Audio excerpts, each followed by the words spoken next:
अस्सलाम वालेकुम रहमतुल्लाहि वबरकातुहू।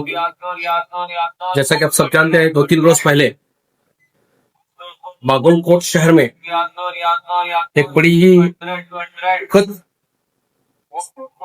दुर्घटना हुई, हादसा हुआ, या कहिए एक सोची समझी चाल के तहत शिवाजी जयंती में रमजान के मौके पर जो तरावियों का नमाज का वक्त होता है, उस वक्त में हुड़दंगियों ने, कुछ शरारती तत्व ने मस्जिद के सामने जानबूझ करके जो सॉन्ग, जिस गाने को सुप्रीम कोर्ट ने बैन किया है, उस गाने को जानबूझकर बनाएंगे मंदिर, बार बार लगातार पंका मस्जिद के सामने, बागलकोट में पंका मस्जिद के सामने बजा करके वहां के नमाजियों को डिस्टर्ब करके, वहां के नमाजियों को उकसा करके उनकी नमाज में खलल पैदा करने की नीयत से हुड़दंग मचा करके एक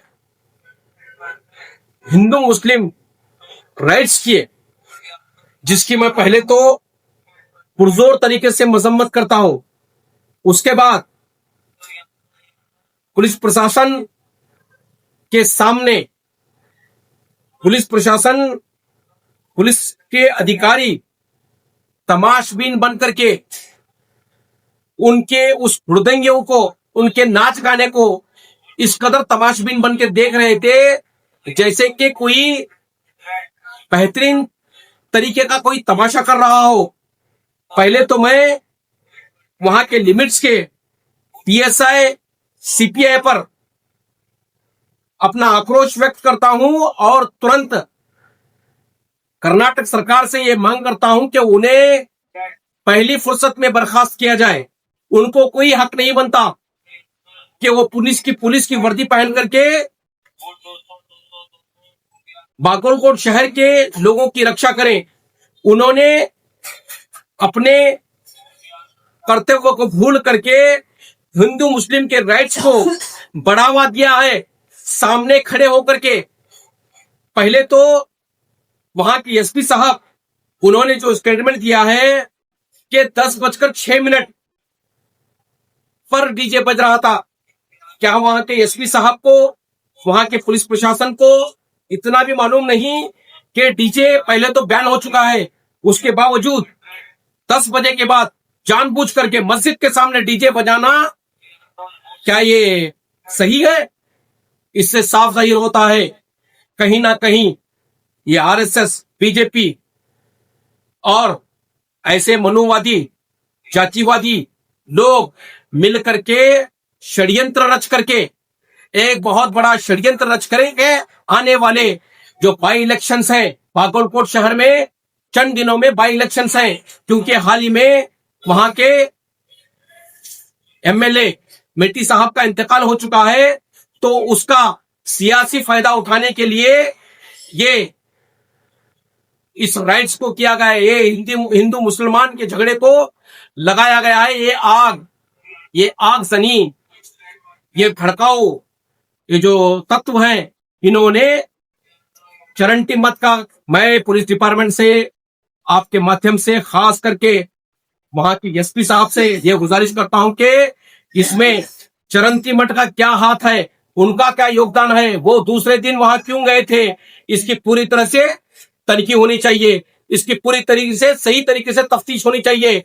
163 कलम, जब 163 कलम वहां के एसपी साहब ने लगाया था, तो एक जनप्रतिनिधि हजारों की भीड़ लेकर के उस एरिया में क्या करने गए थे, उनका क्या मंशा था, उनकी क्या नीयत थी? पहला सवाल ये है मेरा।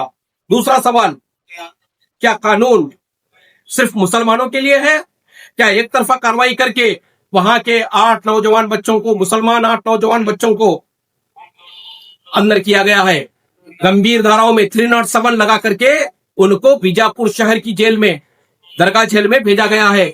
ये कहाँ का इंसाफ है? तनवीर हवालदार नामी एक बच्चा जो चाय का ठेला लगाता है, सद्दाम, वसीम शेख, फिर बाद में अयान, ऐसे कई एक नाम हैं जो सामने आ रहे हैं जिनके ऊपर गंभीर धाराओं में केस करके रमजान के पाक महीने में मुसलमानों के साथ ये नाइंसाफी ऐसे स्टेट में हो रही है जहां पे एक सेकुलर सरकार है जिसको दंगा होने से रोकने में और दंगाइयों का साथ न देने में महारत हासिल है। लेकिन आजकल हम लोग देख रहे हैं मुसलमानों को टी ग्रेड नजरियों से, खास करके मुसलमानों को कोई भी तरजीह दी नहीं जा रही। मुसलमानों को सिर्फ वोट बैंक बना करके मुसलमानों का इस्तेमाल किया जा रहा है। कहीं पर भी अगर जुल्म और जबर होता है, ऐसी कई घटनाएं लगातार हिंदुस्तान भर में हो रही है, लेकिन कांग्रेसी खामोश तमाशबीन बन के इस तमाशे का मजा ले रहे हैं। क्या चाहते हैं आखिर? क्या हम लोग कांग्रेस को भर भर के वोट देने की सजा, कांग्रेस कर्नाटक में कांग्रेस सरकार बनाने की सजा दी जा रही है हमें? मैं कांग्रेस से सीधा सीधा सवाल पूछ रहा हूं, कहां है सिद्धरामैया साहब, DK शिव कुमार साहब, खास करके हमारे गृह मंत्री जी परमेश्वर साहब, जिनको कर्नाटक की पुलिस उनके अधीन आती है, उनके अंडर में आती है, तो वो क्या कर रहे हैं? क्या उनका कोई फर्ज नहीं बनता? क्या वो आकर के बागलकोट में क्या चल रहा है, ये एक तरफा कार्रवाई क्यों हो रही है, इसका संज्ञान नहीं लेंगे? देखिए बीजापुर में भी आए दिन ऐसे भड़काऊ भाषण, ऐसे हुड़दंगी मौजूद है। बीजापुर शहर में भी आप लगातार देख रहे हैं। बीजापुर शहर का MLA बसवनगौड़ा यत्नाड़ हमेशा दिन रात मुसलमानों को गालियां देने में, मुसलमानों को बदनाम करने में, हिंदू मुसलमान करने में लगातार लगा हुआ है। लेकिन यहाँ का पुलिस प्रशासन इतने बंदोबस्त में है। मैं खास करके लक्ष्मण निंबरगी साहब को सल्यूट करना चाहूंगा कि उन्होंने एक भी उनकी चाल को, बसवनगौड़ा की एक भी चाल को कामयाब होने नहीं दिया। हमारे MB पाटिल साहब, उन्होंने भी इसमें बहुत अच्छा काम कर रहे हैं। लेकिन यहाँ के चंद लीडरान खामोश बैठ करके तमाशबीन बन करके क्यों? क्या आखिर मजबूरी क्या है हमारी? क्या कांग्रेस हमारे घर चलाने वाली है? क्या कांग्रेस हमें इज्जत देने वाली है? क्या कांग्रेस हमें जिल्लत देने वाली है? अरे हमारे इज्जत का मालिक अल्लाह है, जिल्लत का मालिक अल्लाह है, हमारे रिस्क का मालिक अल्लाह है, तो हम क्यों खामोश रहेंगे? और हमारे नाम पर सरकारें बन रही हैं, हमारे नाम पर लोगों की रोजियां चल रही हैं, हमारे नाम पर देश की तक सरकार मुसलमानों के नाम पर, मुसलमानों के टुकड़ों पर पल रही है। उसके बावजूद क्या मुसलमान इतना मजबूर है? कोई बात नहीं साहब, मुसलमान किसी भी तरीके से कोई मजबूरी नहीं है। हम बेबाकी से अपनी बात कहेंगे और हम इज्जत से जिंदगी जिएंगे, या तो शहादत हासिल करने के लिए हम लोग कभी भी तैयार हैं। हम लोग ऐसी बेइज्जती की जिंदगी और इस तरह हमारे हुकूक की पामाली, हमारे हुकूक के साथ इस तरह दोहरा रवैया हम बर्दाश्त नहीं करते। हम बर्दाश्त करने आगे भी हम कांग्रेस सरकार को यह चेतावनी देते हैं, अगर आप अब भी संभले नहीं तो आने वाले दिनों में इसका परिणाम आपको भुगतना पड़ेगा। आने वाले दिनों में आपको, जिस तरह आपने मुसलमानों की अनदेखी की है, आने वाले दिनों में इसका आपको खामियाजा, मैं कह रहा हूं, भुगतना ही पड़ेगा। जैसा करेंगे वैसा करेंगे। और एक बात, आजकल गारंटी का कुछ चल रहा है। पहली गारंटी आपकी ये है, ये जो कांग्रेसी जो हैं आजकल गारंटी कुछ बताते फिर रहे हैं। मैं इनको एक गारंटी याद दिलाना चाहूंगा आपके माध्यम से। ये सेकुलर सरकार है, क्या ये भूल गए? इनकी गारंटी की पहले मैं ये, जिसकी बुनियाद पर अवाम ने इनको वोट दिया है, क्योंकि बीजेपी सरकार एक जातिवाद सरकार है, हिंदू मुसलमान करने वाली सरकार है, भाईचारा को तोड़ने वाली सरकार है। उसके मुकाबिल हमने एक सेकुलर सरकार को चुना है कर्नाटक में। क्या ये भूल गए हैं कि हम लोग सेकुलर हैं? किस बुनियाद पर एक कार्रवाई कर रहे हैं? पुलिस डिपार्टमेंट क्या कर रहा है? इससे पूछने वाला कोई नहीं है। क्या मुसलमानों को इस तरह से दोहरा मापदंड, दोहरा रवैया इस्तेमाल करेंगे? हाँ, ये जो पंखा मस्जिद के सामने ठेले लगे हुए थे, फूलों के ठेले, चाय नाश्ता के ठेले, फिर बाद में और कई गाड़ियां थी वहां पर, वो सब गाड़ियों को किसने जलाया? उसकी इंक्वायरी कब होगी? उन लोगों को कब गिरफ्तार किया जाएगा? क्या है डिपार्टमेंट एक तरफा कार्रवाई करके खाना पूर्ति करेगा? क्या मुसलमानों का ऊपर भी कर्नाटक में जुल्म और जबर होगा इस तरह? हाँ, और एक बात, सिर्फ और सिर्फ जब ये हिंदुओं की रैलियां होती हैं, हिंदुओं के प्रोसेस चलते हैं, तभी क्यों पत्थरबाजी होती है?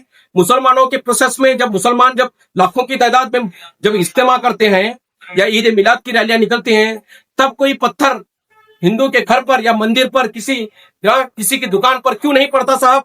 मैं पुलिस प्रशासन से और खास करके कांग्रेस सरकार से ये गुजारिश करता हूं कि आप मुसलमानों के साथ इस तरह भेदभाव मत कीजिए, नहीं तो आने वाले दिनों में हम कर्नाटक में, अब तक तो कांग्रेस का झंडा पकड़े हैं, इस बार मुसलमान कोई दूसरा झंडा पकड़ करके आने वाले इलेक्शन में इनको मजा चकाने का काम करेगा इंशाअल्लाह ताला। अस्सलाम वालेकुम रहमतुल्लाहि व बरकातुहू।